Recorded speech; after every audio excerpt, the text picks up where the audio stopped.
नमस्कार दोस्तों, स्वागत है आपका बिहार समाचार में। तो चलिए बिहार की 10 प्रमुख बड़ी खबरों के बारे में जानते हैं। तो खबरों की ओर रुख करने से पहले आपसे अनुरोध है कि आप बिहार के किस जिले में रहते हैं ये हमें कमेंट बॉक्स में ज़रूर बताएं। और अगर आपके मन में कोई सवाल है तो हमें कमेंट बॉक्स में ज़रूर पूछें। और वीडियो अगर अच्छी लगे तो एक लाइक अवश्य करें।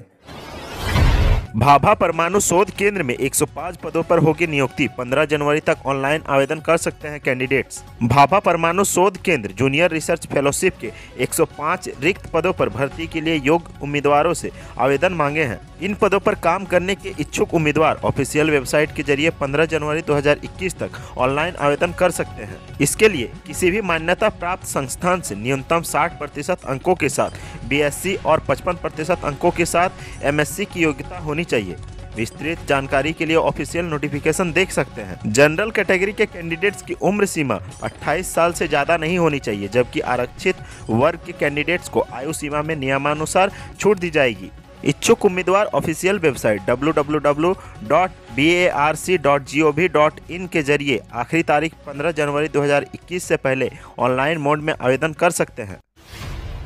धमका कर बैठ जा रहा PMCH। लिखित सूचना दिए बगैर हड़ताल करने वाले जूनियर डॉक्टरों से वार्ता भी कर रहा अस्पताल। नियम तोड़ मनमानी कर रहे मेडिकल स्टूडेंट। जूनियर डॉक्टरों ने अभी तक अस्पताल प्रशासन को लिखित सूचना नहीं दी है कि वे हड़ताल पर जा रहे हैं। अपनी मांगें उन्हें अस्पताल प्रशासन के सामने जरूर रखी है और अस्पताल प्रशासन के साथ उनकी वार्ता भी कल हुई, जो विफल रही। अस्पताल प्रशासन ने स्वास्थ्य विभाग के प्रधान सचिव को तमाम स्थितियों से अवगत करा दिया है। PMCH के अधीक्षक विमल कारक ने कल कहा था कि अगर जूनियर डॉक्टर्स हड़ताल से वापस नहीं आते तो उन पर एपिडेमिक एक्ट के तहत कार्रवाई हो सकती है। अपनी जवाबदेही छोड़ देने पर भी जूनियर डॉक्टरों पर कार्रवाई हो सकती है। जानकारों के अनुसार जूनियर डॉक्टरों को 90% हाजिरी बनानी अनिवार्य होती है। इस हिसाब से वे 10% कभी भी अनुपस्थित रह सकते हैं। जूनियर डॉक्टर एसोसिएशन के प्रेसिडेंट डॉक्टर हरेंद्र ने कहा कि उन्होंने अपनी मांग अस्पताल प्रशासन के सामने रख दी है। लिखित आश्वासन के बाद ही हड़ताल से वापस जाएंगे। अभी देश भर में कोरोना महामारी का काल चल रहा है।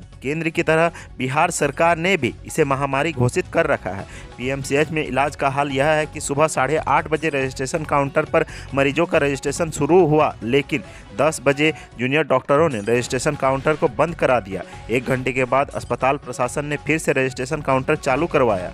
PMCH में इलाज करा रहे जमुई के दिलीप साहब को सांस लेने में तकलीफ हो रही थी। वे हथवा वार्ड में 15 दिसंबर से भर्ती हैं। सुबह डॉक्टर ने उन्हें देखा जरूर, लेकिन उनका एक्सरे आज नहीं हो पाया। परिजन ने बताया कि इलाज में सिर्फ खानापूर्ति हो रही है। जूनियर डॉक्टर एसोसिएशन के प्रेसिडेंट डॉक्टर हरेंद्र के अनुसार सरकार के संकल्प के अनुसार हर 3 साल पर स्टाइपेंड का पुनरीक्षण करना है। जनवरी 2020 में यह बढ़ना चाहिए था, लेकिन ऐसा नहीं हुआ। JDA के अनुसार अभी स्टाइपेंड प्रथम वर्ष में 50,000, दूसरे में 55,000 और तीसरे वर्ष में 60,000 रुपये मिलते हैं। जूनियर डॉक्टर्स इसे बढ़ाकर क्रमशः 80,000, 85,000 और 90,000 करने की मांग कर रहे हैं। New year new rate. नए साल में पटना के पार्कों में घूमना हुआ महंगा। 1 जनवरी से लागू हो जाएंगी नई दरें। नए साल में राजधानी के 5 पार्कों में घूमना महंगा हो जाएगा। 1 जनवरी से पार्कों में घूमने के लिए अब आपको पहले से ज़्यादा शुल्क देना होगा। पटना के 5 पार्कों में नई दरें 1 जनवरी से लागू की जाएंगी।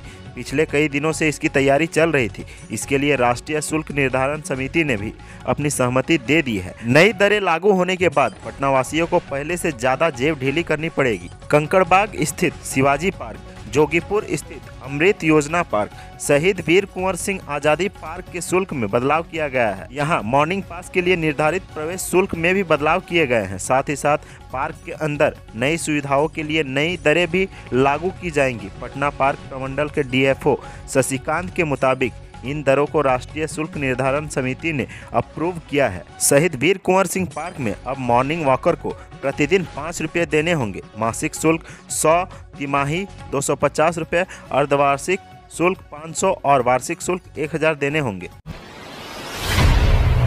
अब और इंतजार नहीं। लर्निंग ड्राइविंग लाइसेंस टेस्ट के बाद घर बैठे सर्टिफिकेट को कर सकते हैं download. Learning driving licence test के बाद सर्टिफिकेट को प्रिंट कराने के लिए आवेदकों को अब जिला परिवहन कार्यालय में बैठकर देर तक इंतजार नहीं करना होगा। लर्निंग लाइसेंस टेस्ट देने के बाद चाहे तो घर से या कहीं से भी लर्निंग लाइसेंस सर्टिफिकेट का ऑनलाइन प्रिंट निकाल सकते हैं। परिवहन सचिव संजय कुमार अग्रवाल ने बताया कि यह सुविधा गुरुवार से पटना समेत सभी जिला परिवहन कार्यालयों में शुरू हो चुका है। परिवहन सचिव ने बताया कि लर्निंग लाइसेंस प्राप्त करने के लिए आवेदकों को जिला परिवहन कार्यालय में सिर्फ एक बार टेस्ट देने के लिए आना होगा। इसके बाद आवेदक खुद भी अपनी सुविधानुसार ऑनलाइन लर्निंग लाइसेंस सर्टिफिकेट का प्रिंट निकाल सकते हैं। पूर्व में लर्निंग लाइसेंस टेस्ट देने के बाद आवेदकों को प्रिंट लेने के लिए इंतजार करना पड़ता था। साथ ही सर्टिफिकेट अप्रूव तथा प्रिंट होने के बाद ही उन्हें प्राप्त होता था। अब इस प्रक्रिया को समाप्त करते हुए नई प्रक्रिया लागू की गई है, जिसमें लर्निंग लाइसेंस टेस्ट में पास होने पर तत्काल डिजिटल अप्रूव हो जाएगा और मोबाइल पर लाइसेंस नंबर का मैसेज प्राप्त हो जाएगा। बिहार में 4 जनवरी से खुलेंगे स्कूल, लेकिन 8वीं नहीं 9वीं क्लास से होगी पढ़ाई। बच्चे चाहें तभी जाएंगे, नहीं होगी कोई जोर जबरदस्ती। कोरोना काल में बिहार में स्कूलों को खोलने को लेकर राज्य के शिक्षा विभाग ने आदेश जारी कर दिया है। गुरुवार को जारी आदेश में स्कूलों में 9वीं क्लास और उससे ऊपर की कक्षाओं में 4 जनवरी से पढ़ाई शुरू करने मंजूरी दी गई है। इससे प्राइवेट स्कूलों को कोई फायदा नहीं हुआ, क्योंकि 9वीं क्लास से ऊपर की कक्षाओं को शुरू करने की मंजूरी उन्हें पहले से ही मिल चुकी थी। हाँ, अब सरकारी स्कूलों को खोलने की मंजूरी भी दी गई है।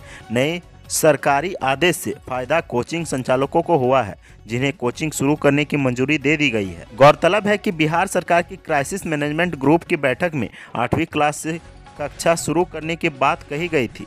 4 जनवरी से बच्चों को स्कूल जाने की मंजूरी दी गई थी, लेकिन शिक्षा विभाग के आदेश में 9वीं क्लास से ऊपर की कक्षा संचालित करने की मंजूरी दी गई है। लिहाजा पहले से ही चल रहे 700 स्कूल ही अब चल पाएंगे। जिन स्कूलों में 8वीं तक की पढ़ाई होती है वो नहीं खुलेंगे। सरकार ने स्कूलों को खोलने को लेकर डिटेल दिशा निर्देश दिए हैं। साफ साफ कहा है कि बच्चे चाहेंगे तभी स्कूल आएंगे। स्कूल नहीं आने वाले बच्चों पर कोई कार्रवाई नहीं की जाएगी। 31 जनवरी तक चलेंगी बिहार की ये ट्रेनें। रेलवे ने बढ़ाया परिचालन का समय, देखें लिस्ट। ईस्ट सेंट्रल रेलवे ने बिहार के 8 इंटरसिटी ट्रेनों के परिचालन की अवधि बढ़ा दी है। बिहार और झारखंड के अलग अलग शहरों के बीच चलने वाली 8 इंटरसिटी स्पेशल ट्रेनों के परिचालन अवधि को बढ़ाया गया है। अब ये ट्रेनें 31 जनवरी तक चलेंगी। पूर्व मध्य रेलवे ने बिहार के जिन 8 इंटरसिटी ट्रेनों के परिचालन अवधि को बढ़ाया है, उसमें सहरसा पटना, पटना कटिहार और दानापुर साहिबगंज इंटरसिटी प्रमुख है। बुधवार को रेलवे की ओर से जारी नोटिस के मुताबिक इन स्पेशल ट्रेनों को सभी सीटें आरक्षित है। यात्रा के दौरान यात्रियों को मास्क पहनने के साथ ही कोविड-19 से जुड़े सभी प्रोटोकॉल का पालन करना होगा। यात्रियों की सुविधा को देखते हुए रेलवे ने यह बड़ा निर्णय लिया है।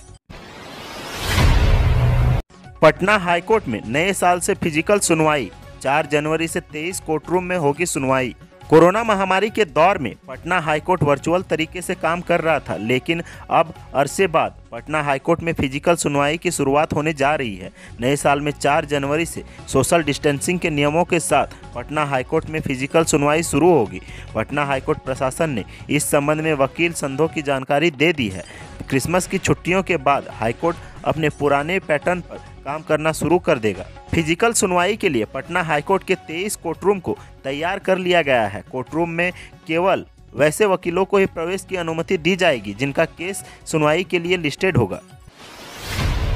जमुई पहुंचे डीआईजी मनु महाराज। बढ़ते क्राइम को लेकर आला अधिकारियों के साथ कर रहे हैं बैठक। बिहार में अपराधियों ने पुलिस की नाक में दम कर रखा है। जमुई जिले में भी अपराधियों का मनोबल सिर चढ़कर बोल रहा है और अपराधी लगातार पुलिस को चैलेंज करते हुए बड़ी वारदात को अंजाम दे रहे हैं। जिसके बाद मुंगेर प्रक्षेत्र के डीआईजी मनु महाराज आज जमुई पहुंचे हैं। जमुई पहुंचे मनु महाराज जिले में बढ़ते अपराध को लेकर पुलिस के आला अधिकारियों के साथ बैठक किया। इसके बाद डीआईजी मनु महाराज ने कहा कि किसी भी कीमत पर अपराध और अपराधियों को बर्दाश्त नहीं किया जाएगा। लापरवाह अधिकारियों को कार्रवाई के लिए तैयार रहने का संदेश भी दिया। जिले में क्राइम कंट्रोल करने के लिए डीआईजी मनु महाराज ने सभी अधिकारियों को रात्रि गश्ती बढ़ाने का आदेश दिया। बता दें कि इन जिलों में अपराधी लगातार वारदात को अंजाम दे रहे हैं। पिछले मंगलवार को अपराधियों ने 5 लोगों की हत्या कर दी थी। इसके साथ ही कुछ दिन पहले नक्सलियों ने सड़क निर्माण एजेंसी से 32 करोड़ की लेवी मांगी थी। लगातार बढ़ रही आपराधिक गतिविधियों को लेकर लोगों में आक्रोश का माहौल है।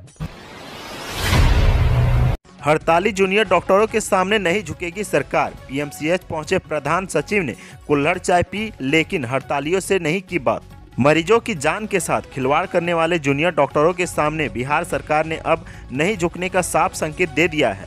बिहार के स्वास्थ्य विभाग के प्रधान सचिव प्रत्यय अमृत आज पीएमसीएच पहुंच गए। हड़ताली जूनियर डॉक्टरों को लगा कि प्रधान सचिव उनसे बात करेंगे, लेकिन प्रत्यय अमृत ने अस्पताल का निरीक्षण कर कुल्हड़ चाय पी और वहां से निकल गए। उन्होंने हड़ताली डॉक्टरों का कोई नोटिस नहीं लिया।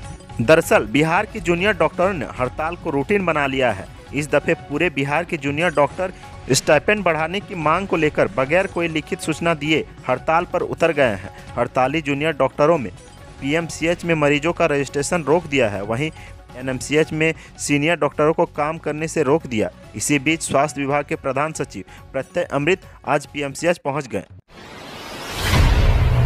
अब बात करते हैं कोरोना अपडेट की। तो बिहार में मिले कोरोना के 668 नए मरीज। राज्य में पॉजिटिव मरीजों का आंकड़ा पहुंचा 2,49,336। बिहार में कोरोना संक्रमण की रफ्तार अब धीमी हो गई है, लेकिन इसके बावजूद भी हर रोज हजारों की संख्या में पॉजिटिव मरीज मिल रहे हैं। स्वास्थ्य विभाग की ओर से ताज़ा अपडेट जारी की गई है। इस अपडेट के मुताबिक बिहार में 668 लोग कोरोना पॉजिटिव मिले हैं। इसके साथ ही राज्य में कोरोना संक्रमितों की संख्या बढ़कर 2,49,336 हो गई है।